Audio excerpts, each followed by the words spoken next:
بسم اللہ الرحمن الرحیم۔ السلام علیکم۔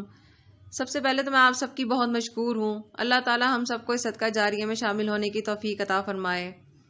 میں صحیح بخاری کی کتاب کے باب کتاب ایمان سے حدیث نمبر 47 لے کر حاضر ہوں۔ چلائیں اس سے استفادہ حاصل کرتے ہیں۔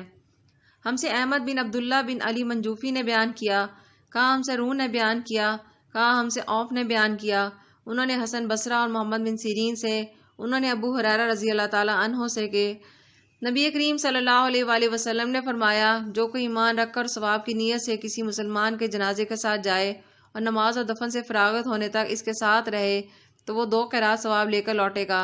ہر قیرات اتنا بڑا ہوگا جیسے احد کا پہاڑ، اور جو شخص جنازے پر نماز پڑھ کے دفن سے پہلے لوٹ جائے تو وہ 1 قیرات ثواب لے کر لوٹے گا۔ روح کے ساتھ اس حدیث کو عثمان معظم نے بھی بیان کیا، کہا ہم سے اوف نے بیان کیا، انہوں نے محمد بن سیرین سے سنا، انہوں نے ابو ہریرہ رضی اللہ تعالیٰ عنہ سے، انہوں نے نبی کریم صلی اللہ علیہ وآلہ وسلم سے اگلی روایت کی طرح۔ حدیث نمبر 48۔ ہم سے محمد بن عررہ نے بیان کیا، وہ کہتے ہیں ہم سے شعبہ نے بیان کیا، انہوں نے زبید بن حارث سے کہا میں نے ابو وائل سے مرجیہ کے بارے میں پوچھا، وہ کہتے ہیں گناہ سے آدمی فاسق نہیں ہوتا۔ انہوں نے کہا کہ مجھ سے عبداللہ بن مسعود رضی اللہ تعالیٰ عنہ نے بیان کیا کہ آپ صلی اللہ علیہ وآلہ وسلم نے فرمایا کہ مسلمان کو گالی دینے سے آدمی فاسق ہو جاتا ہے اور مسلمان سے لڑنا کفر ہے۔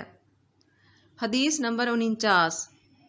ہم سے قتیبہ بن سعید نے بیان کیا، کہا ہم سے اسماعیل بن جعفر نے بیان کیا، انہوں نے حمید سے، انہوں نے انس رضی اللہ تعالیٰ عنہ سے، کہا مجھ کو عبادہ بن صامت نے خبر دی کہ نبی کریم صلی اللہ علیہ وآلہ وسلم اپنے حجرے سے نکلے، لوگوں کو شب قدر بتانا چاہتے تھے کہ وہ کون سی رات ہے۔ اتنے میں 2 مسلمان آپس میں لڑ پڑے۔ آپ صلی اللہ علیہ وآلہ وسلم نے فرمایا میں تو اس لیے باہر نکلا تھا کہ تم کو شب قدر بتلاؤں، اور فلاں فلاں آدمی لڑ پڑے تو وہ میرے دل سے اٹھا لی گئی، اور شاید اسی میں کچھ تمہاری بہتری ہو، تو اب ایسا کرو کہ شب قدر کو رمضان کی 27ویں، 29ویں اور 25ویں رات میں ڈھونڈو۔ جزاک اللہ۔